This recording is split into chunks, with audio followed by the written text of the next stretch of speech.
اعوذ باللہ من الشیطان الرجیم بسم اللہ الرحمن الرحیم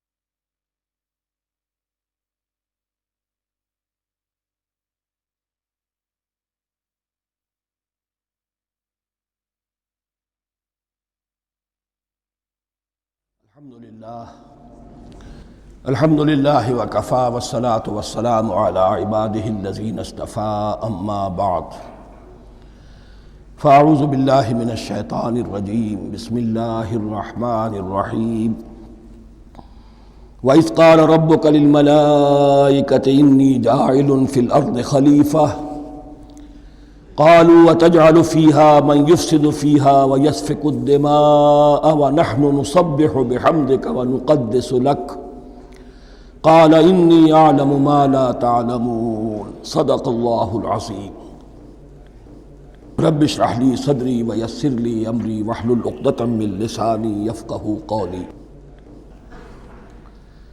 جیسا کہ میں نے عرض کیا تھا، سورہ بقرہ کے پہلے 4 رکوع نہایت اہم ہیں، نہایت جامع ہیں۔ پہلے 2 رکوعوں میں 3 قسم کے انسانوں کی وضاحت کی گئی، 3 قسم کے کردار کے نقشے کھینچ دیے گئے۔ تیسرے رکوع میں قرآن مجید کی دعوت کا خلاصہ آ گیا، توحید فی العقیدہ، توحید فی العمل، یعنی عبادت اللہ کی، ایمان بالرسالت، قرآن مجید کو منزل من اللہ کلام ماننا۔ اس میں اگر شک ہے تو جو بھی چیلنج تھا، اگر واقعتاً تمہیں شک ہے، حقیقت میں شک نہیں ہے، لیکن جیسا کہ تم کہہ رہے ہو کہ تمہیں شک ہے تو کوشش کرو اس کے مقابلے کی ایک صورت بنا لاؤ۔ پھر آخرت، جنت اور دوزخ، ان دونوں کا تذکرہ ہو گیا۔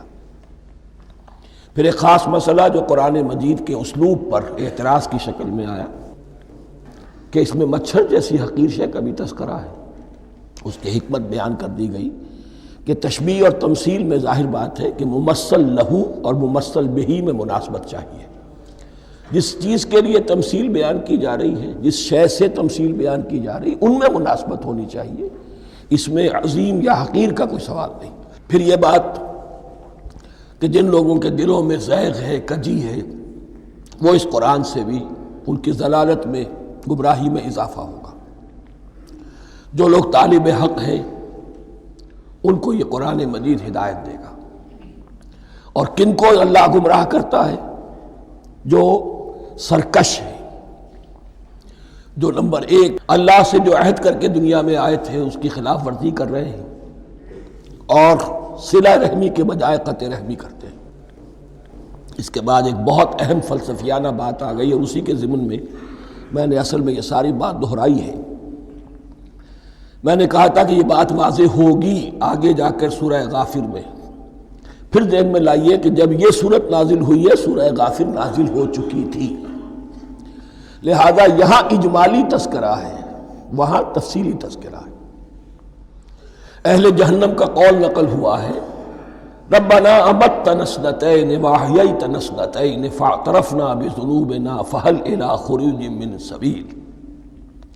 اے اللہ، تو نے 2 مرتبہ ہم پر موت وارد کی، 2 مرتبہ ہمیں زندہ کیا، اب ہم نے اپنے قصور تسلیم کر لیے، تو اب یہاں سے بھی کوئی اور مرحلہ ہے یا نہیں؟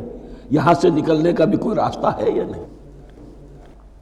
اس سے حقیقت یہ واضح ہوئی، انسان کی تخلیق اول ہوئی عالم ارواح میں، صرف ارواح کی حیثیت سے، اور حدیث میں آتا ہے الارواح جنود مجندہ، لشکروں کی شکل، تمام انسان۔ ان سے عہد لیا گیا الست بربکم قالوا بلی، پھر سلا دیا گیا ارواح کو۔ یہ گویا کہ پہلی موت تھی جو ہم گزار آئے۔ پھر عالم خلق کا مرحلہ آیا۔ عالم خلق میں یہ تناسل کے ذریعے سے رحم مادر میں جب ایک جنین تیار ہوتا ہے تو ایک حدیث ہے حضرت عبداللہ ابن مسعود سے 4 مہینے کا جب جنین ہو جاتا ہے تو اس کے بعد وہ روح لا کر اس میں پھونک دی جاتی ہے. یہ گویا کہ احیاء اولا ہو گیا، پہلی مرتبہ کا زندہ کیا جانا، پہلی موت کی نیند سے جگا دیا گیا. اے تازہ واردان بساط ہوائے دل، اب ہم اس دنیا میں اس جسد کے ساتھ زندہ ہوئے، اب پھر موت آئے گی، جسد یہی چلا جائے گا جہاں سے آیا تھا، روح جہاں سے آئی تھی وہاں واپس جائے گی. ثم یمیتکم ثم یحییکم ثم الیہ ترجعون، پھر تمہیں اللہ کی طرف لوٹا دیا جائے گا. یہ ہے بہت گہرا نقطہ فلسفہ دین کا. اس کے بعد مضمون شروع ہو رہا ہے خلافت کا، جس کا اجمالی جو ہے تذکرہ تیسرے رکوع کی آخری آیت میں آ گیا. هو الذی خلق لکم ما فی الارض جمیعا،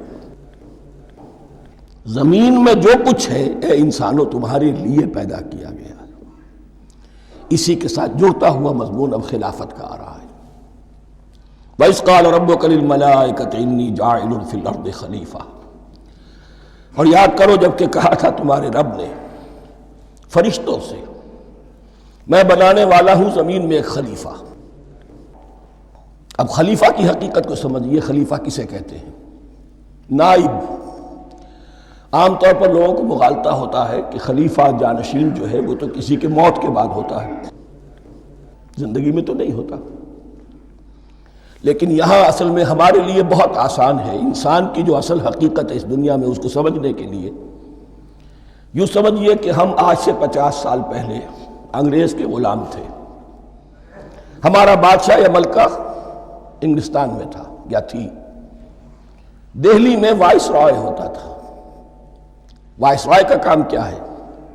جو حکم آیا ہے ہز میجسٹیز گورنمنٹ کا یا ہر میجسٹیز گورنمنٹ کا جو حکم آیا ہے بلا چون و چرا، بغیر کسی تغیر اور تبدل کے نافذ کرے. ہاں جہاں کوئی حکم وہاں سے نہیں ہے تو یہاں کے حالات میں بہترین اپنی رائے قائم کرے، غور و فکر کرے یہاں کی مصلحتیں کیا ہے. جو چیز بھی امپائر کی مصلحت میں ہو اس کے مطابق فیصلہ کر سکتا ہے. بین ہی یہی رشتہ ہے. اللہ ہے لیکن اللہ نے اپنے آپ کو غیب کے پردے میں چھپا لیا ہے. زمین پر انسان ہے. اب انسان کا کام یہ ہے جو ہدایت آ رہی ہے اللہ کی طرف سے اس پر تو بے چون و چرا عمل کرے. جہاں کوئی ایکسپریس ہدایت نہیں ہے، کوئی واضح ہدایت نہیں ہے، وہاں اپنے بیسٹ ججمنٹ کو ایکسرسائز کرے. اسی کا نام اجتہاد ہے. غور و فکر کرے، سوچے، اور جو بات روح دین کے زیادہ سے زیادہ مطابقت رکھنے والی ہو اس کو اختیار کر لے. بین ہی یہی رشتہ ہے در حقیقت رشتہ خلافت کہ جو اللہ اور انسان کے مابین ہے. اب یہ جو دی گئی ہے یہ حیثیت تمام انسانوں کو دی گئی ہے. پوٹینشلی ہر انسان اللہ کا خلیفہ ہے. لیکن جو اللہ کا باغی ہو جائے، جو خود حاکمیت کا مدعی ہو گیا، گویا کہ وہ باغی ہے. اب اگر شاہ جہان بادشاہ تھا، اس کا کوئی ولی عہد تھا، اور ولی عہد جو ہے صبر نہیں کر سکتا، اپنے باپ کی زندگی ہی میں بغاوت کر دیتا ہے، حکومت حاصل کرنا چاہتا ہے، تو اب وہ کیا ہے؟ واجب القتل ہے. جو لوگ بھی حاکمیت کے مدعی ہو گئے، ویسے تو حقیقت واجب القتل ہے لیکن دنیا میں مہلت دی ہے اللہ نے. یہ دارالامتحان ہے. فوراً قتل نہیں کرتا، فوراً ختم نہیں کرتا. وَلَوْلَا كَلِمَةٌ سَبَقَتْ مِن رَبِّكَ إِلَىٰ أَجَلٍ مُّسَمًّى لَقُضِيَ بَيْنَهُمْ، اگر یہ پہلے بات طے نہ ہو چکی ہوتی، ایک وقت معین تک کے لیے انہیں مہلت اللہ نے نہ دی ہوتی تو اللہ فیصلہ چکا دیتا. لیکن مہلت دی ہے. لیکن کم سے کم اتنی سزا ملتی ہے کہ اب وہ خلافت کے حق سے محروم کر دیے گئے. گویا کہ اب خلافت دنیا میں ہوگی خلافت المسلمین. صرف وہی شخص کہ جو اللہ کو مانے اپنا حاکم مطلق، وہ خلافت کا اہل ہے. تو یہ چند باتیں خلافت کی اصل حقیقت کے ضمن میں یہیں پر سمجھ لیجیے. وَإِذْ قَالَ رَبُّكَ لِلْمَلَائِكَةِ إِنِّي جَاعِلٌ فِي الْأَرْضِ خَلِيفَةً قَالُوا أَتَجْعَلُ فِيهَا مَن يُفْسِدُ فِيهَا وَيَسْفِكُ الدِّمَاءَ وَنَحْنُ نُسَبِّحُ بِحَمْدِكَ وَنُقَدِّسُ لَكَ.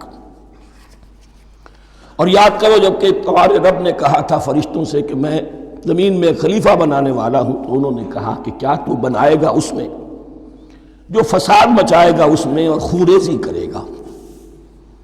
وَنَحْنُ نُسَبِّحُ بِحَمْدِكَ وَنُقَدِّسُ لَكَ، ہم آپ کی تسبیح اور تحمید اور آپ کی تقدیس میں لگے ہوئے ہیں۔ قَالَ إِنِّي أَعْلَمُ مَا لَا تَعْلَمُونَ، فرمایا میں جانتا ہوں جو تم نہیں جانتے۔ اب یہاں سوال پیدا ہوتا ہے کہ فرشتوں کو یہ گمان کیسے ہوا، یا یہ خیال کیسے ہوا؟ دو رائے ہیں اس میں۔ ایک تو یہ کہ انسان کی تخلیق سے پہلے اس دنیا میں جنات تھے، اور انہیں بھی کچھ اللہ نے تھوڑا سا اختیار دیا تھا، اور انہوں نے یہاں فساد مچایا۔ انہی پر قیاس کرتے ہوئے فرشتوں نے سمجھا کہ انسان بھی پھر زمین میں فساد مچائے گا، خوریزی کرے گا۔ ایک دوسری اصولی بات یہ کہی گئی ہے کہ خلافت کا لفظ جب استعمال ہوا تو اس کے معنی ہے کہ کوئی نہ کوئی اختیار بھی ملے گا۔ جنات کے بارے میں خلافت کا لفظ کہیں نہیں آیا، انسان کے بارے میں آ رہا ہے۔ خلیفہ بالکل بے اختیار نہیں ہوتا، جیسا کہ میں نے عرض کیا، جہاں واضح حکم ہے تو اس کی تو تنفیذ، یہاں نہیں ہے وہاں اپنی رائے سے جتنا بھی بہتر سے بہتر سوچ سکتا ہو انسان رائے قائم کرے۔ یہ اختیار جو ہے، ظاہر بات ہے جہاں اختیار ہوگا صحیح استعمال ہونے کا بھی امکان ہے، غلط استعمال ہونے کا بھی امکان ہے۔ اختیار تو بلکہ یہ کہ آپ کا پولیٹیکل سائنس کا تو ایکزیم یہ ہے، authority turns to corrupt and absolute authority corrupts absolutely۔ تو ٹینڈنسی کرپشن کی ہوتی ہے اختیار کے اندر۔ اس بنا پر انہوں نے قیاس کیا کہ اس میں فساد ہوگا، خوریزی ہوگی۔ اللہ تعالیٰ نے فرمایا اپنی حکمتوں سے میں خود واقف ہوں، میں کیوں بنا رہا ہوں یہ میں جانتا ہوں، تم نہیں جانتے۔ وَعَلَّمَ آدَمَ الْأَسْمَاءَ كُلَّهَا، اور اللہ نے سکھا دیے آدم کو تمام کے تمام نام۔ اب اس میں بھی ایک رائے تو یہ ہے، بلکہ اس میں تقریباً اجماع ہے مفسرین کا، کہ اس سے مراد ہے تمام اشیاء کے نام، اور تمام اشیاء کے نام سے مراد ہے ان کی حقیقت کا علم۔ ہیومن نالج جو ہے، اگر آپ اس کا تجزیہ کریں گے تو وہ یہی ہے کہ انسان ایک چیز کو پہچانتا ہے، پھر اس کے لیے ایک نام رکھتا ہے یا کوئی ٹرم اس کے لیے قائم کرتا ہے۔ اس نام یا ٹرم اور اس کے حوالے سے، اصطلاح کے حوالے سے بہت سے حقائق کو اپنے ذہن کے اندر محفوظ کرتا ہے۔ تو گویا کہ ان علمہ آدم الاسماء کلہا، تمام نام سکھا دیے کل مادی کائنات کے اندر جو کچھ وجود میں آنے والا تھا، ان سب کی حقیقت سے پوٹینشلی حضرت آدم کو آگاہ کر دیا۔ یہ پوٹینشل علم ہے، ہیومن نالج، جو ایکوائرڈ نالج ہے، جو انسان کو سم اور بصر اور اپنے اس دماغ کے کمپیوٹر کے ذریعے سے حاصل ہوتا ہے۔ ایک ہے ریویلڈ نالج جو اللہ وحی کے ذریعے سے بھیجتا ہے، ایک ہے ایکوائرڈ نالج، انسان خود علم حاصل کرتا ہے۔ اس نے آنکھوں سے دیکھا، کان سے سنا، نتیجہ نکالا، اور اس کمپیوٹر نے اس کو پروسیس کیا، اس نتیجے کو کہیں میموری کے اندر سٹور کر لیا۔ یہ کمپیوٹر ہے بہت بڑا۔ پھر کچھ اور دیکھا، کچھ اور سنا، کچھ چھو کر معلوم ہوا، کچھ چکھ کر معلوم ہوا، کچھ سونگھ کر معلوم ہوا، کوئی اور نتیجہ نکلا، اسے وہ پاس میموری کے ساتھ اس کو ٹیلی کیا اور نتیجہ نکالا۔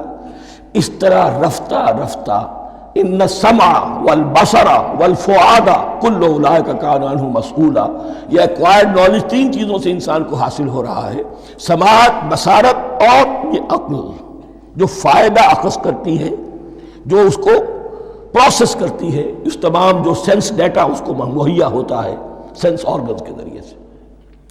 یہ علم ہے جو پوٹینشلی حضرت آدم کو دے دیا گیا۔ اس کی ایکسفولیشن ہو رہی ہے، اب درجہ بدرجہ وہ علم پھیل رہا ہے، بڑھ رہا ہے، اور بڑھتے بڑھتے کہاں تک پہنچے گا ہم کچھ نہیں کہہ سکتے۔ کہاں سے کہاں پہنچ گیا انسان۔ اس نصف صدی کے اندر علم انسانی میں جو ایکسپلوژن ہوا ہے، میں اور آپ اس کا تصور تک نہیں کر سکتے۔ اکثر بڑے بڑے جو سائنسدان ہیں انہیں تصور نہیں ہے، اس لیے کہ ایک شخص اپنی لائن فزکس کے بارے میں جانتا ہے کیا کچھ ہو گیا، یا فزکس کی بھی کسی شاخ کے بارے میں جانتا ہے، باقی دوسری جو لائن ہے اسے کچھ پتہ نہیں۔ اسپیشلائزیشن کا دور ہے، لہذا جو ایکسپلوژن کہا جائے، دھماکہ ہوا ہے علم کا، اس کا کوئی اندازہ نہیں ہے ہمارے۔ اور کس تیزی کے ساتھ وہ چیز آگے بڑھ رہی ہے، کس تیزی کے ساتھ ایک چیز آج جو ایجاد ہوئی چند دنوں کے اندر اندر اس کے بعد اس کا نیا کوئی ورشن آ جاتا ہے اور یہ چیز جو ہے آبسولیٹ ہو جاتی ہے۔ کمیونیکیشن کے اندر جو انقلاب عظیم برپا ہوا ہے، تو آپ یہ سمجھیے کہ اقبال نے جو شعر کبھی کہا تھا کہ عروج آدم خاکی سے انجم سہمے جاتے ہیں کہ یہ ٹوٹا ہوا تارا مہ کامل نہ بن جائے۔ اور یہ مہ کامل بنے گا کب؟ جب دجال کی شکل اختیار کرے گا۔ دجال کون ہوگا؟ جو ان تمام قواعد طبیعہ کے اوپر قابو پا لے گا، جب چاہے گا جہاں چاہے گا بارش برسائے گا، رزق کے تمام خزانے اپنے ہاتھ میں لے لے گا، جو اس کے اوپر ایمان لائے گا اسی کو ملے گا، کسی اور کو نہیں ملے گا، اس کی آواز پوری دنیا میں سنائی دے گی، وہ چند دنوں کے اندر پوری دنیا کا چکر لگا لے گا۔ یہ ساری چیزیں جو حدیث میں دجال کے بارے میں آئی ہیں وہ اسی علم آدم ایکوائرڈ نالج کے اس حد کو پہنچ جانا کہ وہ ٹوٹل مسٹریز نیچر کی جو ہے وہ اس پر منکشف ہو جائے اور ان قواعد طبیعہ کو وہ ہارنس کر لے، قابو میں لے آئے اور انہیں استعمال کرے۔ کبھی جب ہمارے کسی بہت 200-300ویں کوئی پیڑھی میں کوئی ہمارے جد امجد ہوں گے جنہوں نے کوئی چٹان دیکھی کہ گری، پتھر پر پتھر ٹکرایا تو آگ اس میں سے شعلہ نکلا، اس کا یہ مشاہدہ کافی ہو گیا آگ پیدا کرنے کے لیے۔ پتھروں کو ٹکراؤ آگ پیدا کر لو۔ یہ اس دور کی سب سے بڑی ایجاد تھی، آگ، انرجی۔ اب وہ انرجی کہاں سے کہاں پہنچی؟ وہ آگ نے بھاپ کی شکل اختیار کی، پھر ہم نے بجلی ایجاد کی، اور کب کیا ہے ایٹمک انرجی ہے اور نہ معلوم کیا کیا ہے، واللہ اعلم۔ اس تمام چیزوں کا تعلق ہے خلافت ارضی کے ساتھ، لہذا فرشتوں کو جو بتایا گیا وہ یہ ہے کہ آدم کو علم بھی دیا جا رہا ہے، صرف اختیار ہی نہیں دیا جا رہا، علم دیا جا رہا ہے۔ وَعَلَّمَ آدَمَ الْأَسْمَاءَ كُلَّهَا ثُمَّ عَرَضَهُمْ عَلَى الْمَلَائِكَةِ، پھر ان تمام اشیاء کو پیش کیا فرشتوں کے سامنے۔ فَقَالَ أَنبِئُونِي بِأَسْمَاءِ هَؤُلَاءِ، اور فرمایا کہ مجھے بتاؤ ان چیزوں کے نام، ان کنتم صادقین، اگر تم سچے ہو۔ قالوا سبحانک لا علم لنا الا ما علمتنا، انہوں نے کہا پروردگار تو پاک ہے ہر نقص سے، ہر عیب سے، ہر ضعف سے، ہر احتیاج سے، مبرہ ہے، منزہ ہے، اعلیٰ ہے، عرفہ ہے۔ لا علم لنا الا ما علمتنا، ہمیں کوئی علم حاصل نہیں سوائے اس کے جو تو نے ہمیں سکھا دیا ہے۔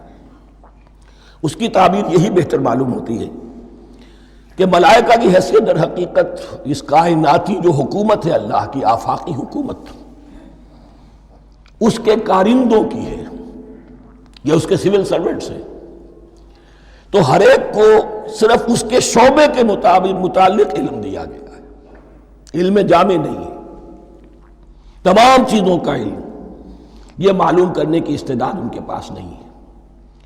کوئی فرشتہ فرض کیجئے بارش کے اوپر مامور ہے، کوئی پہاڑوں پر مامور ہے، جس کا ذکر سیرت میں آتا ہے کہ جب طائف میں حضور پر پتھراؤ ہوا ہے تو اس کے بعد ایک فرشتہ حاضر ہوا ہے کہ میں ملک الجبال ہوں، اللہ نے مجھے پہاڑوں پر مامور کیا ہوا ہے، آپ اگر فرمائیں تو جن لوگوں نے آپ کو ستایا ہے، یہ جو طائف جن دو پہاڑوں کے درمیان یہ وادی ہے، ان کو آپس میں ٹکرا دو کہ یہ پس کر اور سرما بن جائے۔ آپ نے فرمایا نہیں، کیا عجب، اللہ تعالیٰ ان کی اگلی نسلوں کو ہدایت دے دے۔ تو فرشتے ہیں، کوئی پہاڑوں پر مامور ہے، کوئی کسی خدمت پر مامور ہے، ان کو علم دیا گیا ہے صرف انہی کی اپنی جو بھی فرائض منصبی ہیں ان کے شعبے سے متعلق، کل نہیں۔ جامعیت جو ہے علم کی وہ ہے کہ جو حضرت آدم علیہ السلام کو پوٹینشلی دے دی گئی اور جو اب بڑھتے بڑھتے ایک بہت تراور درخت بن چکا۔ سبحانک لا علم لنا الا ما علمتنا انک انت العلیم الحکیم، یقیناً آپ ہی کی ذات ہے جو کل کے کل علم کی حامل ہے اور جس کے اوپر حکمت بھی، جس کی حکمت بھی کامل ہے، باقی تو ہر مخلوق میں سے ہر ایک کا علم ناقص رہے گا۔ العلیم، کل علم کا جاننے والا تو ہی ہے، الحکیم، کل حکمت وہ تو تیرے ہی پاس ہے۔ قال یا آدم انبئہم باسمائہم، اللہ نے فرمایا کہ آدم ان کو بتاؤ ان کے نام۔ فلما انباہم باسمائہم، تو جب انہوں نے بتا دیے ان کو فرشتوں کو ان کے نام. قال الم اقل لکم انی اعلم غیب السماوات والارض. تو اللہ نے فرمایا کہ میں نے کہا نہیں تھا کہ میں جانتا ہوں آسمانوں اور زمین کی تمام غائب چیزوں کو جو تمہاری نگاہوں سے بھی اوجھل ہے. غیب میں ہر شے کا جاننے والا ہوں. وَأَعْلَمُ مَا تُبْدُونَ وَمَا كُنْتُمْ تَكْتُمُونَ. اور میں جانتا ہوں جو کچھ تم ظاہر کر رہے تھے اور جو کچھ تم چھپا رہے تھے. چھپانے میں محسوس ہوتا ہے کہ ان کی خواہش یہ تھی کہ خلافت ہمیں ملے. ہم خدام ادب ہیں، ہر وقت تسبیح و تحمید اور تقدیس میں مصروف ہیں، جو حکم ملتا ہے بجا لاتے ہیں. تو یہ خلافت کسی اور مخلوق کو کیوں ملے؟ یہاں صرف یہ اور بتا دوں کہ یہ چونکہ اب ایک تیسری مخلوق کا ذکر بھی بعد میں آئے گا. 3 صاحب تشخص مخلوقات ہیں اللہ کی. صاحب تشخص، صاحب شعور، جن میں میں کا شعور ہے. انا، میں. ایک ملائکہ ہے، ان کی تخلیق نور سے ہوئی ہے. ایک انسان ہے جن کی تخلیق گارے سے ہوئی ہے. ایک جنات ہیں جن کی تخلیق آگ سے ہوئی ہے. باقی حیوانات ہیں، ان میں شعور تو ہے، خود شعوری نہیں ہے. Self consciousness, there is a world of difference between consciousness and self consciousness. انسان جب دیکھتا ہے تو اس کو یہ بھی معلوم ہے میں دیکھ رہا ہوں. کتا بلہ دیکھتا ہے، اسے یہ اندازہ نہیں ہوتا کہ میں دیکھ رہا ہوں. دیکھنے کا ایک نتیجہ ہے جو نکل آتا ہے، لیکن میں کا وجود نہیں ہے. یہ انا، سیلف، ایگو، یہ انسان میں ہے، جنات میں ہے، شعور میں، اور فرشتوں میں ہے. ایک نوری مخلوق، ایک ناری مخلوق، ایک زمین کے اس کرسٹ میں یہ جو مٹی اور گارے، مٹی اور پانی کا جو ملغوبہ ہے گارے کی شکل میں، اس سے بنا ہے. قال یا آدم انبئهم باسمائهم فلما انباهم باسمائهم قال الم اقل لكم انی اعلم غیب السماوات والارض واعلم ما تبدون وما كنتم تكتمون واذ قلنا للملائکة اسجدوا لآدم فسجدوا الا ابلیس. اور یاد کرو جب کہ ہم نے کہا فرشتوں سے سجدہ کرو سب کے سب آدم کو، جھک جاؤ آدم کے سامنے. فسجدوا، ان سب نے سجدہ کیا، الا ابلیس، سوائے ابلیس کے.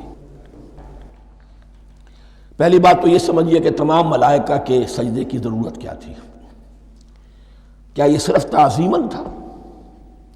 اور تعظیماً اگر تھا تو کیا آدم خاکی کی تعظیم تھی یا کسی اور شے کی تعظیم تھی؟ مکی صورتوں میں یہ بات 2 جگہ واضح کی گئی ہے.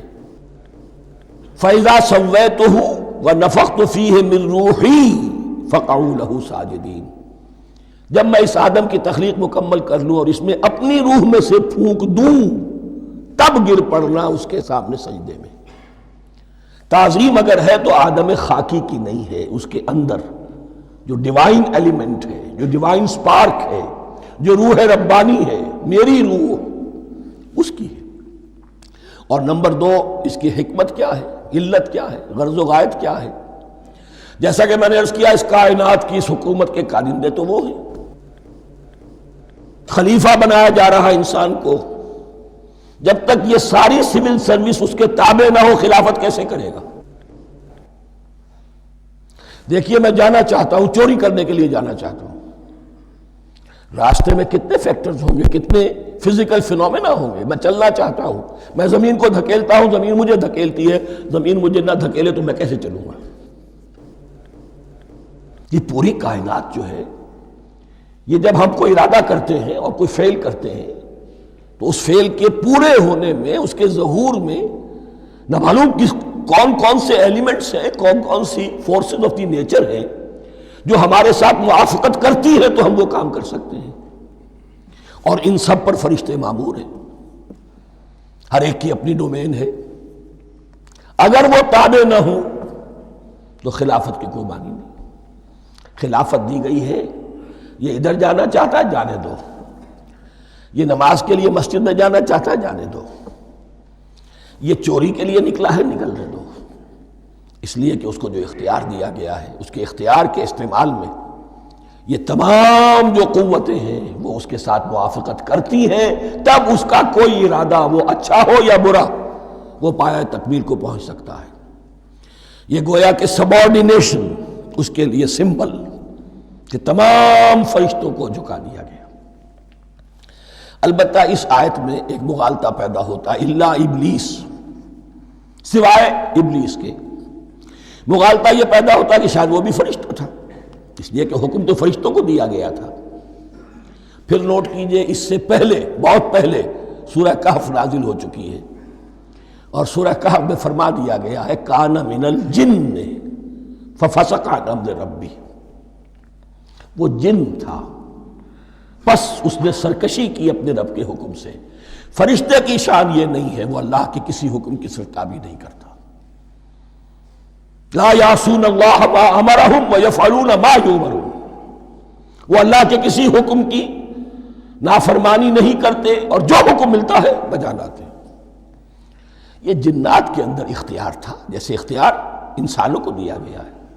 جنات میں نیک بھی ہیں، بد بھی ہیں، اعلیٰ بھی ہیں، ادنا بھی ہیں، جیسے انسانوں میں۔ لیکن یہ عزازیل جو جن تھا، علم اور عبادت دونوں کے اعتبار سے بہت بلند ہو گیا تھا، اور یہ فرشتوں کا یوں سمجھیے کہ ہم نشین، فرشتوں کے ساتھ اس طور سے شامل، جیسے بہت سے انسان بھی اگر اپنی بندگی میں، زہد میں، عبادت میں، نیکی میں ترقی کریں تو ان کا ملائے اعلیٰ کے ساتھ، عالم ارواح کے ساتھ، عالم ملائکہ کے ساتھ ایک رابطہ قائم ہوتا ہے۔ اسی طریقے سے وہ جو عزازیل تھا، جن ہونے کے باوجود اپنی نیکی، عبادت، پارسائی اور اپنے علم میں فرشتوں سے بہت آگے تھا، اس لیے معلم الملکوت کی شکل اختیار کر چکا تھا۔ اس کو اپنی زوم تھا، یہ بات جیسا کہ میں نے عرض کیا 7 مرتبہ قرآن میں یہ بات آئی ہے، قصہ ابلیس و آدم، کہ فرشتوں کو حکم ہوا کہ سجدہ کرو، سب جھک گئے، ابلیس نے سجدے سے انکار کر دی 7 مرتبہ۔ یہ 7ویں مرتبہ ہے جو ہم پڑھ رہے ہیں، مصحف میں پہلی مرتبہ آ رہا ہے، ترتیب نزول میں 7ویں مرتبہ آ رہا ہے۔ یہ آدم و ابلیس کا قصہ اس سے آگے سورہ اعراف میں آئے گا، پھر سورہ ہجر میں آئے گا، سورہ بنی اسرائیل میں آئے گا، سورہ کہف میں آئے گا، سورہ طٰہٰ میں آئے گا، سورہ صاد میں آئے گا، 6 مرتبہ مکی قرآن میں، 1 مرتبہ یہاں۔ تو یہاں اشارہ نہیں کیا، اس لیے مغالطہ ہو سکتا ہے، لیکن یہ کہ سورہ کہف میں آپ کو بتا چکا ہوں کان من الجن ففسق عن امر ربی، اس نے اپنے رب کے حکم سے سرتابی۔ ابلیس اس کا صفاتی نام ہے اب، اس لیے کہ اب لسیبلسو کے معنی ہوتے ہیں مایوس ہو جانا۔ یہ اللہ کی رحمت سے بالکل مایوس ہے، اور مایوس جو ہو جائے وہ شیطان ہو جاتا ہے۔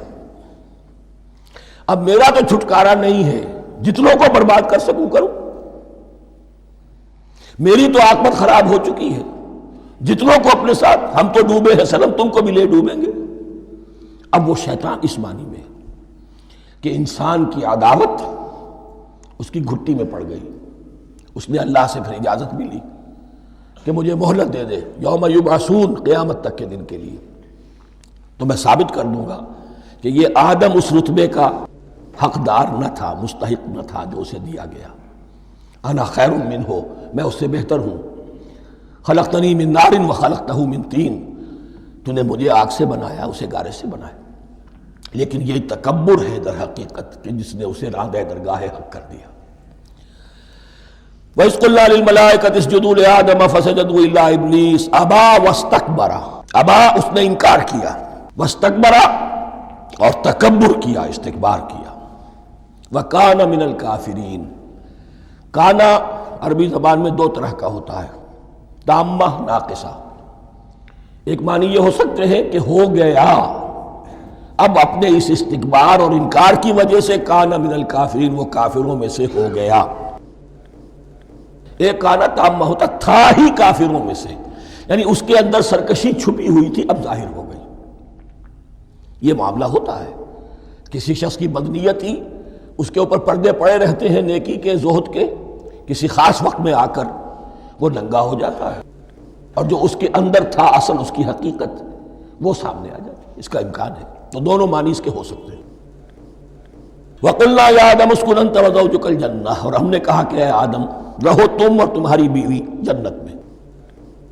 اب یہ جنت کون سی ہے؟ اکثر حضرات کے نام کر کے نزدیک یہ جنت کہیں آسمان ہی میں تھی، آسمان ہی میں حضرت آدم کی تخلیق ہوئی۔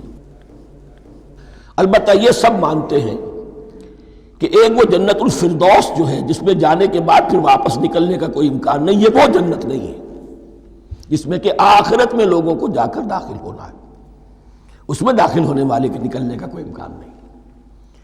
ایک رائے یہ بھی ہے، میرا رجحان اس رائے کی طرف ہے، تخلیق آدم اسی زمین پر ہوئی ہے۔ وہ جن مراحل سے گزری ہے تخلیق وہ ایک علیحدہ مسئلہ ہے۔ بائیولوجی اور وحی دونوں اس پر متفق ہیں کہ مٹی سے، کرسٹ آف دی ارتھ سے انسان بنا ہے، اس پر اتفاق ہے، قرآن کا بھی اور بائیولوجی کا بھی، جدید علم الحیوانات کا بھی، علم الحیات کا۔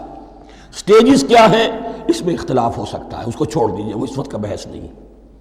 یہی کسی اونچے مقام پر کوئی سرسبز و شاداب علاقہ تھا جہاں حضرت آدم کو رکھا گیا، جہاں ہر طرح کے میوے تھے، ہر شے، لا تظمأ فیہا ولا تضحیٰ، نہ اس میں بھوک لگے گی، نہ دھوپ تمہیں ستائے گی، ہر طرح کی چیز تمہیں فراہم ہے۔ وہاں رکھے گئے ہیں صرف ایک ڈیمانسٹریشن کے لیے کہ انہیں نظر آ جائے کہ شیطان میرا دشمن ہے، وہ مجھے ورغلائے گا، طرح طرح سے میرے اندر وسوسہ اندازی کرے گا، میرے اور میری اولاد کے، صرف ایک ڈیمانسٹریشن۔ اس کی مثال یوں سمجھیے کہ سلیکشن تو ہو گیا، سی ایس پی گریڈ میں کوئی شخص آ گیا ہے، لیکن اب وہ سول سروس اکیڈمی میں رکھا جا رہا ہے۔ تو یہ کوئی اکیڈمی ہو سکتا ہے اسی زمین پر ہو، صرف بتانا یہ تھا کہ تمہیں معلوم ہو جائے کہ یہ شیطان تمہارا دشمن ہے۔ اس لیے کہ اس میں جو ایک لفظ حبوط کا آ رہا ہے، وہ حبوط صرف ایک ہی معنی میں نہیں ہوتا، دوسری معنی میں بھی ہے، واللہ عالم۔ یہ چیزیں پھر متشابہات میں رہیں گی، اس لیے ان کے بارے میں کوئی ایک رائے دوسری رائے، اس کے لیے ذہن سے، عقل سے بات کر کے ایک یا دوسری رائے اختیار کر سکتے ہیں۔ وَقُلْنَا يَا آدَمُ اسْكُنْ أَنْتَ وَزَوْجُكَ الْجَنَّةَ، اور ہم نے کہا کہ رہو اے آدم، تم بھی اور تمہاری بیوی بھی باغ میں، اس باغ میں، الجنہ، اس باغ میں، گویا کہ اشارہ کیا جا رہا۔ وَكُلَا مِنْهَا رَغَدًا حَيْثُ شِئْتُمْ، اور کھاؤ اس میں سے با فراغت جہاں سے چاہو، ہر طرح کا پھل ہے کھاؤ۔ وَلَا تَقْرَبَا هَٰذِهِ الشَّجَرَةَ، یہاں پہ اس درخت کا نام نہیں دیا گیا، اشارہ، اس درخت کے قریب مت جانا۔ فَتَكُونَا مِنَ الظَّالِمِينَ، تو تم ظالموں میں سے ہو جاؤ گے، تم حد سے گزرنے والوں میں سے ہو جاؤ گے۔ اب اس کی بھی حکمت سمجھیے کہ چونکہ ڈیمانسٹریشن کرانی ہے کہ تمہیں کسی چیز سے، ہزار چیزیں مباح ہیں دنیا میں، چند چیزیں پینے کی حرام ہیں، اب تم اگر ان ہزار مباح چیزوں کو چھوڑ کر حرام چیز کو پیتے ہو تو یہ تمہارا اختیار ہوا، جبکہ اللہ تعالیٰ نے مباحات کا دائرہ بہت وسیع رکھا ہے۔ جس سے چاہو چند رشتے ہیں جو بیان کر دیے گئے، یہ حرام ہے، محرمات ہے، ابدیہ ہیں، ان سے تو شادی نہیں ہو سکتی، باقی کسی مسلمان عورت سے دنیا کے کسی کونے میں وہ شادی کر سکتے، کروڑوں کے آپشنز آپ کے لیے خالی کھلے ہیں، لیکن پھر بھی انسان شادی نہ کرے، زنا کرے، یہ گویا کہ اس کی اپنی خباثت نفس ہے۔ ایک نہیں، دو دو، تین تین، چار چار تک شادی کرو، اجازت ہے تمہیں۔ تو اس اعتبار سے مباحات، اب یہ پورا باغ تمہارے لیے مباح ہے، بس ایک درخت ہے، اس کے پاس نہ جانا، اور درخت کا نام لینے کی کوئی ضرورت نہیں، تو آزمائش تھی نا، صرف ایک آزمائش اور اس کی ڈیمانسٹریشن۔ فَأَزَلَّهُمَا الشَّيْطَانُ عَنْهَا، تو پھسلا دیا ان دونوں کو شیطان نے اس درخت کے بارے میں۔ اب وہ کس کس طریقے سے پھسلایا، یہ بھی جیسا کہ میں نے عرض کیا 6 مرتبہ چونکہ یہ قصہ آ چکا ہے، اس کی آپ کو سورہ طٰہٰ میں تفصیل ملے گی، کس کس طریقے سے پھسلایا اور اس بات کے لیے تیار کیا۔ فَأَخْرَجَهُمَا مِمَّا كَانَا فِيهِ، تو نکلوا دیا ان دونوں کو اس کیفیت میں سے جس میں کہ وہ تھے، وہ کیفیت کہ نہ کوئی مشقت ہے، نہ کوئی محنت ہے، اور انسان کو ہر طرح کا اچھے سے اچھا پھل مل رہا ہے، تمام ضروریات فراہم ہیں، خاص کوئی حلہ جنت ہے جس کا کہ لباس بھی عطا کیا گیا ہے، لیکن ان کیفیات سے اب نکال کر، اب جسے آپ کہیں گے bitter facts of life، اچھا اب جاؤ، یہ ڈیمانسٹریشن کرنی تھی، ہو گئی۔ شیطان تمہارا دشمن ہے، تمہارا اور تمہاری نسل کا، شیطان لعین، اور وہ تمہیں پھسلائے گا جیسے آج پھسلایا ہے۔ تم آگاہ رہنا اس کی شرارتوں سے۔ ان الشیطان لکم عدو فاتخذوہ عدوا، یہ شیطان تمہارا دشمن ہے، اسے اپنا دشمن ہی سمجھو۔ لیکن یہ ہے کہ اگر کچھ لوگ اسے دوست بنا لیں، اس کے ایجنٹ بن جائیں، اس کے کارندے بن جائیں، یہ ان کا چوائس ہے جس کی سزا انہیں ملے گی۔ فَأَخْرَجَهُمَا مِمَّا كَانَا فِيهِ وَقُلْنَا اهْبِطُوا بَعْضُكُمْ لِبَعْضٍ عَدُوٌّ، اور ہم نے کہا اترو، تم سب ایک دوسرے کے دشمن ہوگے۔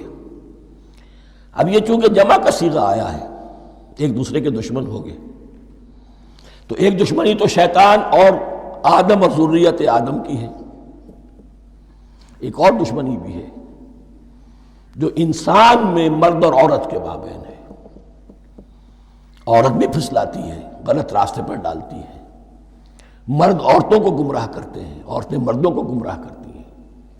قرآن مجید میں کہا گیا یا ایھا الذین آمنوا ان من ازواجکم واولادکم عدوا لکم فاحذروہم، اہل ایمان چوکنے رہو، چوکس رہو، تمہاری بیویوں اور اولاد میں سے تمہارے دشمن ہیں، بچ کر رہو، کیپ الرٹ، کہیں ان کی محبت تمہیں راہ حق سے منحرف نہ کر دے۔ تم ایک اچھا کام کرنا چاہتے ہو، بیوی رکاوٹ بن گئی، بیوی کو اچھا کام کرنا چاہتی، شوہر رکاوٹ بن گیا، تو یہ محبت نہیں ہے، یہ عداوت ہے۔ اس حوالے سے بعضکم لبعض عدو وَلَكُمْ فِي الْأَرْضِ مُسْتَقَرٌّ وَمَتَاعٌ إِلَىٰ حِينٍ، اور تمہارے لیے اب زمین میں مستقر ہے، جائے قیام ہے اور متاع ہے، ضرورت کی چیزیں ہیں ہم نے فراہم کر دی ہیں، اِلَىٰ حِين، لیکن ایک وقت معین تک کے لیے، یہ ابدی نہیں ہے، ایک وقت آئے گا یہ بساط ہم لپیٹ دیں گے۔ یوم نطوی السماء کطی السجل للکتب، جس دن کہ ہم تمام فضاؤں کو اور تمام خلاؤں کو، تمام آسمانوں کو اس طرح لپیٹ لیں گے جیسے کتابوں کا طمار لپیٹ لیا جاتا ہے۔ ایک وقت آئے گا، یہ تخلیق الی اجل مسمى ہے، الی حین ہے۔ فتلقى آدم من ربہ کلمات فتاب علیہ، تو سیکھ لیے، حاصل کر لیے آدم نے اپنے رب سے کچھ کلمات، تو اللہ نے ان کی توبہ قبول کر لی۔ اب اس کی وضاحت سورہ اعراف میں ہے، یہ تو چونکہ پس منظر میں وہ 2/3 قرآن موجود ہے، اس کی وضاحت کیا ہے کہ حضرت آدم میں سخت پشیمانی پیدا ہوئی ہے، میں نے کیا کیا، مجھ سے خطا سرزد ہو گئی، اللہ کے حکم کی میں نے خلاف ورزی کی، لیکن ان کے پاس الفاظ نہیں تھے کن الفاظ میں اللہ سے استغفار کریں، کن الفاظ میں اللہ سے معافی چاہیں۔ اللہ کی رحمت یہ ہوئی کہ اللہ نے الفاظ انہیں خود تلقین فرما دی۔ یہ اللہ کی شان رحیمی ہے۔ اصل شے جو ہے وہ انسان کے اندر گناہ پر ندامت کا پیدا ہو جانا ہے، یہ اصل توبہ ہے۔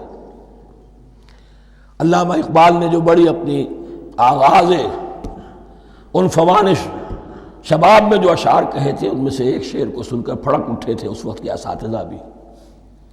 موتی سمجھ کے شان کریمی نے چن لیے، قطرے جو تھے میرے عرق انفعال کے، انفعال کہتے ہیں شرمندگی کو، شرمندگی سے میری پیشانی پر جو پسینے کے قطرے نمودار ہو گئے، میرے پروردگار کو وہ اتنے عزیز ہوئے، اس نے انہیں موتی کی طرح چن لیا۔ موتی سمجھ کے شان کریمی نے چن لیے، قطرے جو تھے میرے عرق انفعال کے، تو فتلقى آدم من ربہ کلمات، ان پر پچھتاوا ہوا، ندامت ہوئی، اللہ نے انہیں الفاظ، وہ الفاظ کیا تھے وہ سورہ اعراف میں ہیں، ربنا ظلمنا انفسنا وان لم تغفر لنا وترحمنا لنکونن من الخاسرین، اے اللہ ہم نے اپنی جانوں پر ظلم کیا ہے، اور اگر تو نے ہمیں بخش نہ دیا اور رحم نہ فرمایا تو ہم تو خسارہ والوں میں ہو جائیں گے، تباہ ہو جائیں گے، برباد ہو جائیں گے۔ یہی پر فوری تقابل موجود ہے۔ غلطی ابلیس سے بھی ہوئی، حکم سے سرتابی ہوئی، لیکن اس پر ندامت نہیں ہوئی، تکبر کی بنا پر اور اکڑ گیا، انا خیر منہ۔ غلطی آدم سے بھی ہوئی، نافرمانی ہوئی، لیکن اس پر پشیمان ہوئے اور توبہ کی۔ وہ شیطنت ہے، یہ آدمیت ہے، ورنہ کوئی انسان گناہ سے اور معصیت سے مبرہ نہیں ہے۔ حضور کی ایک حدیث ہے، کل بنی آدم کلکم خطاؤون، کل بنی آدم خطاؤون وخیر الخطائین التوابون۔ آدم کے تمام اولاد، تمام انسان خطا کار ہیں، ان خطا کاروں میں بہتر وہ ہیں، اچھے وہ ہیں جو توبہ کرتے ہیں۔ تو یہاں حضرت آدم سے غلطی ہوئی، انہوں نے توبہ کی، پشیمانی ہوئی، ندامت ہوئی، اس نے کی اور اس پر جم گیا، اصرار کیا۔ فتلقى آدم من ربه کلمات فتاب علیہ انہ هو التواب الرحیم۔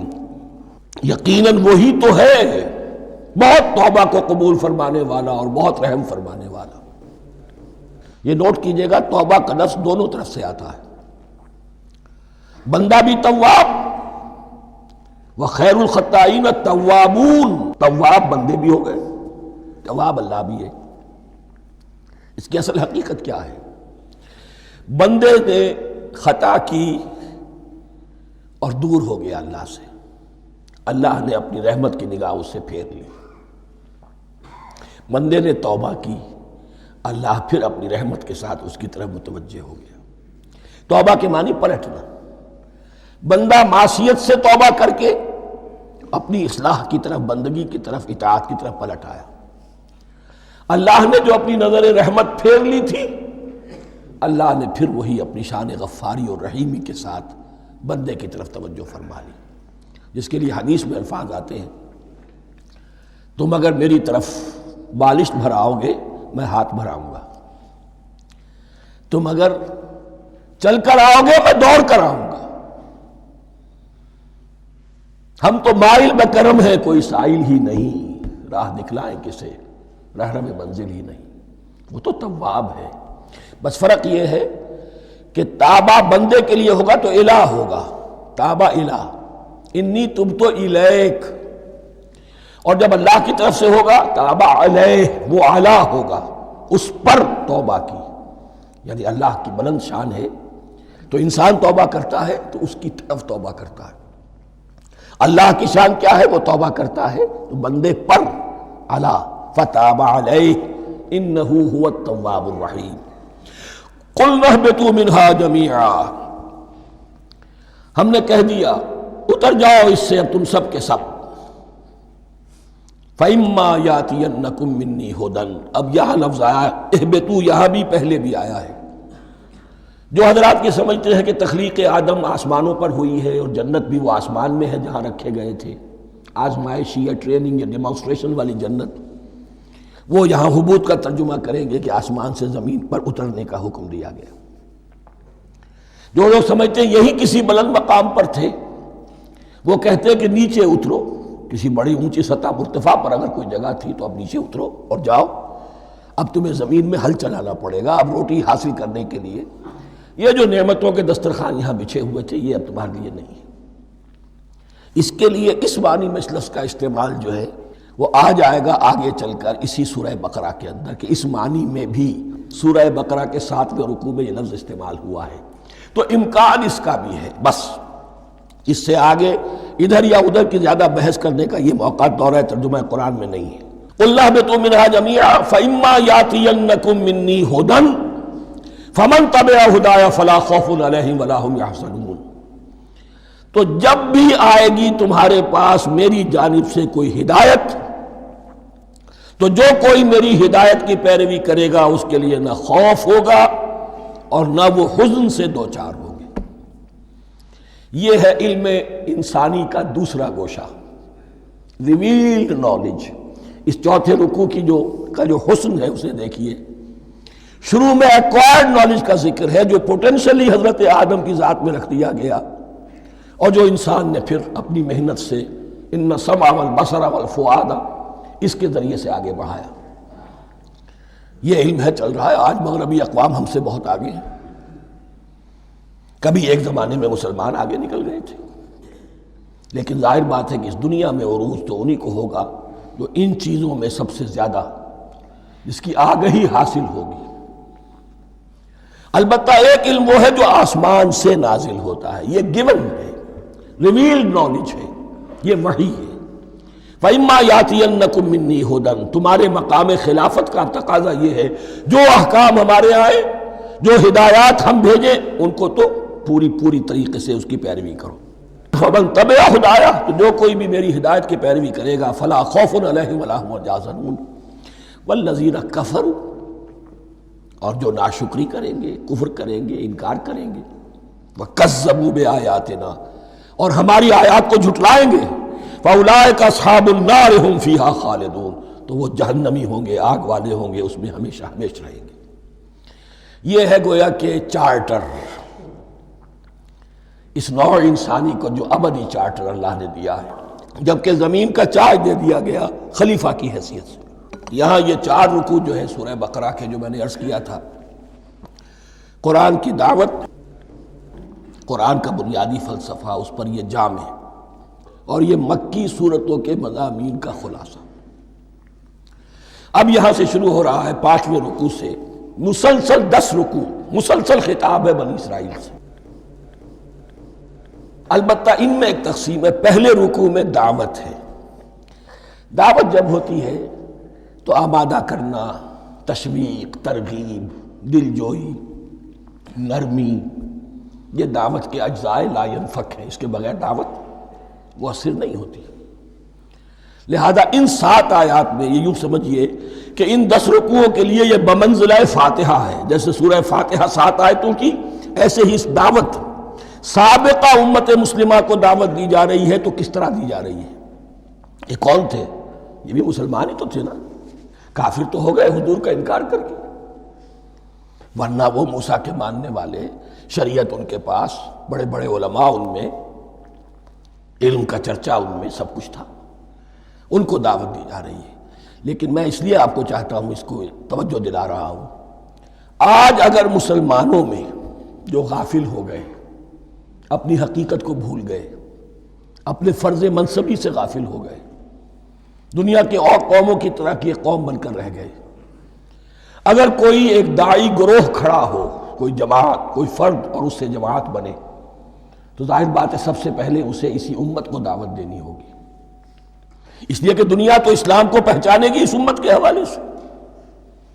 فزیشن ہیل تھائی سیلف، پہلے یہ تو ٹھیک ہو، یہ کہیں پر صحیح اسلام کا نمونہ پیش کرے تو دنیا کو دعوت دے سکو گے، آؤ دیکھو یہ ہے اسلام۔ اس لیے ان کو جو دعوت دینے کا اسلوب ہونا چاہیے وہ عکس ہوگا اس اسلوب کا جو ان 7 آیات میں ہمارے سامنے آ رہا ہے۔ یا بنی اسرائیل اذکروا نعمتی التی انعمت علیکم، اے بنی اسرائیل، اسرائیل کو سمجھ لیجئے یہ مرکب لفظ ہے، اسر اسی سے اسیر بنا ہے، اسیر جو کسی کا قیدی ہوتا ہے، ایل عبرانی میں اللہ کے لیے ہے، اور اسرائیل کا ترجمہ ہے عبداللہ، اللہ کا غلام، اللہ کے ساتھ بندھا ہوا، اس کی اطاعت کے قلاتے کے اندر۔ تو یہ اسرائیل یہ لقب ہے حضرت یعقوب علیہ السلام کا، ان کے 12 بیٹے تھے، 12 بیٹوں سے جو نسل چلی وہ بنی اسرائیل ہے، انہی میں حضرت موسیٰ کی بعثت ہوئی اور تورات انہیں دی گئی، پھر یہ ایک بہت بڑی امت بنے۔ ان پر 4 ادوار آ چکے تھے قرآن مجید کے نزول کے وقت، 2 مرتبہ اللہ کی رحمت کی بارشیں ہوئیں، انہیں عروج نصیب ہوا، 2 مرتبہ ان کو دنیا پرستی، شہوت پرستی، اللہ کے احکام کو پس و پیش ڈال دینے کی سزا میں عذاب کے کوڑے ان پر برسے۔ اس کا ذکر آئے گا سورہ بنی اسرائیل کے پہلے رکوع میں۔ اس وقت جب کہ قرآن نازل ہو رہا ہے، اس وقت وہ اپنے اس زوال کے دور میں تھے۔ حال یہ تھا کہ حضور صلی اللہ علیہ وسلم کی بعثت سے پہلے ہی 2nd ٹیمپل بھی شہید کیا جا چکا تھا، گرایا جا چکا تھا۔ حضرت سلیمان نے جو بنایا تھا ہیکل سلیمانی، جس کو یہ فرسٹ ٹیمپل کہتے ہیں، اسے نیبوکدنضر نے گرا دیا تھا حضرت مسیح سے بھی کئی 100 سال پہلے۔ لیکن اس کے بعد پھر یہ رومنز نے سن 70 عیسوی میں حضور کی ولادت سے 500 برس پہلے ان کا یہ یروشلم تباہ و برباد ہوا، اس میں لوگوں کو قتل کیا گیا، قتل عام ہوا، اور سیکنڈ ٹیمپل جو ہے وہ بھی گرا دیا گیا، جو اب تک گرا پڑا ہوا ہے۔ صرف ایک ویلنگ وال ہے جس کے پاس جا کر یہودی جو ہے ماتم کر لیتے ہیں، روتے ہیں، اور اب وہ بنانے پر تلے ہوئے ہیں اپنا تھرڈ ٹیمپل، اس کے نقشے بن چکے ہیں، بلو پرنٹ بن چکے ہیں۔ لیکن بہرحال جس وقت قرآن نازل ہو رہا تھا یہ بہت ہی پستی میں تھے۔ اس کے بارے میں فرمایا، اے بنی اسرائیل ذرا یاد کرو میرے اس انعام کو جو تم پر ہوا۔ وہ انعام کیا ہے؟ میں نے تمہیں اپنی کتاب دی، نبوت سے سرفراز فرمایا، اپنی شریعت تمہیں عطا فرمائی، تمہیں تمہارے اندر داؤد اور سلیمان جیسے بادشاہ اٹھائے جو بادشاہ بھی تھے، نبی بھی تھے۔ وَأَوْفُوا بِعَهْدِي، اور میرے وعدے کو پورا کرو تاکہ میں بھی اپنے وعدے کو پورا کروں۔ یہ وعدہ ہے جو کتاب استثناء جو ہے اولڈ ٹیسٹمنٹ کی، ڈیوٹرانومی، اس کے 18ویں باب کی آیت نمبر 18 اور 19 میں ہے۔ حضرت موسیٰ سے خطاب کر کے اس میں اللہ نے یہ الفاظ فرمائے، میں ان کے بھائیوں میں سے تیرے مانند ایک نبی برپا کروں گا اور اس کے منہ میں اپنا کلام ڈالوں گا، اور وہ وہی کچھ بتائے گا جو میں اس سے کہوں گا۔ یہ گویا کہ حضرت موسیٰ علیہ السلام کی امت کو بتایا جا رہا تھا کہ نبی آخر الزماں آئیں گے اور تمہیں انہیں قبول کرنا ہے۔ قرآن مجید میں اس کا بڑا تفصیلی ذکر سورہ اعراف میں آئے گا انشاءاللہ، لیکن یہاں فرمایا اوفوا بعہدی اوف بعہدکم، تم میرا عہد پورا کرو، میرے اس نبی کو تسلیم کرو، اس پر ایمان لاؤ، اس پر کی صدا پر لبیک کہو، تو میں تمہیں میرے انعام و اکرام اور بڑھتے چلے جائیں گے۔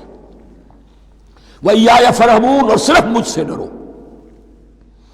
وَآمِنُوا بِمَا أَنزَلْتُ مُصَدِّقًا لِمَا مَعَكُمْ، اور ایمان لاؤ اس پر جو میں نے نازل کیا ہے، جو تمہارے پاس جو تورات ہے اس کی تصدیق کرتے ہوئے آیا ہے۔ اس کے دو معنی ہے، ایک تو قرآن تصدیق کرتا ہے تورات کی اور انجیل کی، فیہا ہدی و نور، فیہ ہدی و نور، اور دوسرے یہ کہ قرآن اور محمد صلی اللہ علیہ وسلم ان پیشین گوئیوں کے مصداق بن کر آئے ہیں جو تورات میں تھی، ورنہ وہ پیشین گوئیاں جھوٹی ثابت ہوتی۔ ان کے مصداق کون ہے؟ قرآن اور محمد صلی اللہ علیہ وسلم۔ یہ دونوں معنی اس کے ہیں۔ وَآمِنُوا بِمَا أَنزَلْتُ مُصَدِّقًا لِمَا مَعَكُمْ وَلَا تَكُونُوا أَوَّلَ كَافِرٍ بِهِ، اور دیکھو تم ہی سب سے پہلے ان کا کفر کرنے والے نہ بن جاؤ۔ تمہیں تو سب کچھ معلوم تھا، تم تو منتظر تھے، تم تو آخری نبی کے انتظار میں تھے اور ان کے حوالے سے دعائیں کیا کرتے تھے کہ اللہ اس نبی آخر الزمان کے واسطے سے ہماری مدد فرما اور کافروں کے مقابلے میں ہمیں فتح عطا فرما۔ یہ آئے گا آگے چل کر اسی سورہ بقرہ کے اندر۔ لیکن اب تم ہی سب سے بڑھ کر کافر ہو گئے، تم ہی سب سے بڑھ کر دشمن ہو گئے۔ وَلَا تَكُونُوا أَوَّلَ كَافِرٍ بِهِ وَلَا تَشْتَرُوا بِآيَاتِي ثَمَنًا قَلِيلًا، اور دیکھو میری ان آیات کے عوض حقیر سی قیمت قبول نہ کرو۔ یہ آیات الہیہ ہیں، ان کو رد کر رہے ہو، کس لیے؟ ہماری مسندیں، ہماری حیثیت،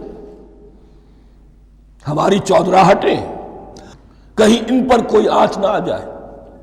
حقیر سی چیزیں، یہ صرف اس دنیا کا سامان ہے، اس کے سوا کچھ نہیں۔ وَلَا تَشْتَرُوا بِآيَاتِي ثَمَنًا قَلِيلًا وَإِيَّايَ فَاتَّقُونِ، اور صرف مجھ سے تقوی اختیار کرو، میرا تقوی اختیار کرو۔ وَلَا تَلْبِسُوا الْحَقَّ بِالْبَاطِلِ وَتَكْتُمُوا الْحَقَّ وَأَنْتُمْ تَعْلَمُونَ، اور نہ گڈمڈ کرو حق کے ساتھ باطل کو، اور مت چھپاؤ حق کو، درا حالے کہ تم جانتے ہو۔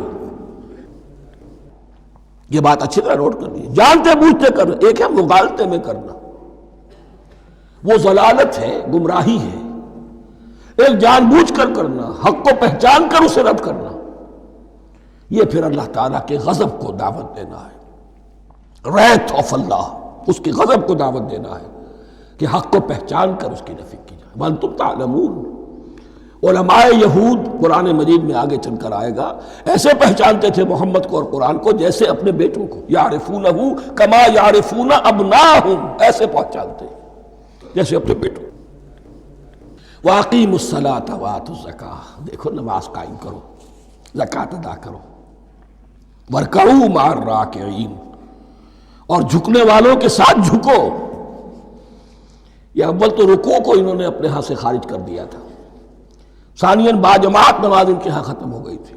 وَارْکَعُوا مَعَ الرَّاکِعِینَ، جماعت باجماعت نماز کی طرف اشارہ ہے۔ أَتَأْمُرُونَ النَّاسَ بِالْبِرِّ وَتَنْسَوْنَ أَنفُسَكُمْ، کیا تم لوگوں کو نیکی کا حکم دیتے ہو، تقویٰ کی، پارسائی کی تعلیم دیتے ہو؟ میں کہہ رہا ہوں نا کہ اصل میں مخاطب کون ہے؟ علماء یہود۔ اس آیت سے ثابت ہو گیا عالم ہمارا بھی جب بھی کھڑا ہوگا اونچے سے اونچا واز کہے گا، اعلیٰ سے اعلیٰ بات کہے گا۔ اکثر و بیشتر کا حال یہ ہے کہ ان کا اپنا کردار دیکھیے تو کوئی مناسبت ہی نہیں اس سے کہ جو وہ بات کہہ رہا ہے، جو لوگوں کو دعوت دے رہا ہے اس پر خود عمل نہیں۔ تو یہی در حقیقت علماء یہود کا کردار بن چکا تھا۔ أَتَأْمُرُونَ النَّاسَ بِالْبِرِّ وَتَنْسَوْنَ أَنفُسَكُمْ، کیا تم لوگوں کو نیکی کا حکم دیتے ہو اور خود اپنے آپ کو بھول جاتے ہو؟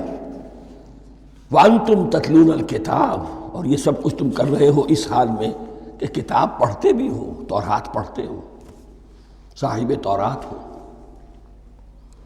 ہمارے بھی بہت سے علماء کا علماء سو جنہیں ہم کہتے ہیں حال یہ ہو چکا ہے، خود بدلتے نہیں قرآن کو بدل دیتے ہیں، ہوئے کس درجہ فقیہان حکم بے توفیق۔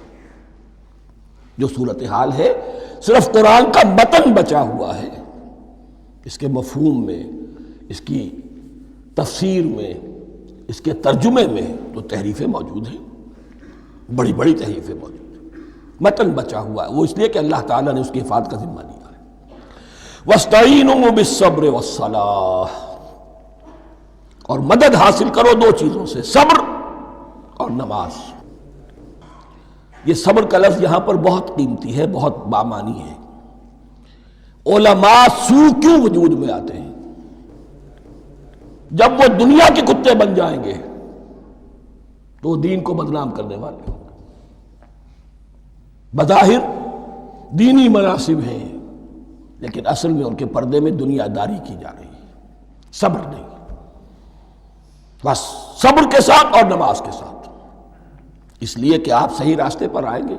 اگر کوئی عالم دین لوگوں پر تنقید کرے گا، لولا ینہاہم الربانیون والاحبار، کیوں نہیں روکتے ان کے علماء اور ان کے اولیاء اور صوفیاء ان کو حرام کھانے سے اور جھوٹ بولنے سے؟ اگر کوئی شخص روکے گا اس کو پھر نذرانے تو نہیں ملیں گی، اس کی خدمتیں تو نہیں ہوں گی۔ اگر تو دنیا میں صبر اختیار کرنا ہے تب تو آپ حق بات کہہ سکتے ہیں، اور اگر دنیاوی ایمبیشنز ہیں تو پھر آپ کو کہیں نہ کہیں کمپرومائز کرنا پڑے گا۔ وَاسْتَعِینُوا بِالصَّبْرِ وَالصَّلَاةِ، صبر اور نماز۔ وَإِنَّهَا لَكَبِیرَةٌ، اور یقیناً یہ بہت بھاری شے ہے، بہت بھاری شے ہے۔ عام طور پر خیال یہ ہے کہ انہا کی ضمیر صرف صلاۃ کی طرف جاتی ہے، نماز بہت بھاری ہے۔ ایک رائے یہ ہے کہ نہیں، یہ پورے طرز عمل کی طرف جا رہی ہے، یہ طرز عمل کہ خود صبر کرو، اس دنیا میں صبر کرو، دنیا اور دنیا کے متعلقات میں کم سے کم پر قانے ہو جاؤ اور حق کا بول بالا کرنے کے لیے میدان میں آ جاؤ، یہ طرز عمل۔ اور اس میں پھر نماز، الصلاۃ عماد الدین۔ وَإِنَّهَا لَكَبِیرَةٌ إِلَّا عَلَى الْخَاشِعِینَ، یہ یقیناً بہت بھاری چیز ہے، یہ روش، یہ رویہ بھی بہت بھاری اور نماز بھی بہت بھاری ہے، سوائے ان خشوع رکھنے والوں کے، ڈرنے والوں کے جن کے دل جھک گئے ہیں اللہ کے سامنے۔ الذین یظنون انہم ملاقو ربہم، جنہیں یہ یقین ہے کہ انہیں اپنے رب سے ملاقات کرنی ہے، جیسا کہ میں نے شروع میں توجہ دلائی تھی، وبالآخرۃ ہم یوقنون، یہ ایمان بالآخرت ہے جو انسان کو سیدھا رکھتا ہے عمل کے میدان میں۔ الذین یظنون انہم ملاقو ربہم وانہم الیہ راجعون، اور جنہیں یہ یقین ہے کہ بالآخر اسی کی طرف ہمیں لوٹنا ہے۔ بارک اللہ لی ولکم فی القرآن العظیم ونفعنی وإیاکم بالآیات والذکر الحکیم۔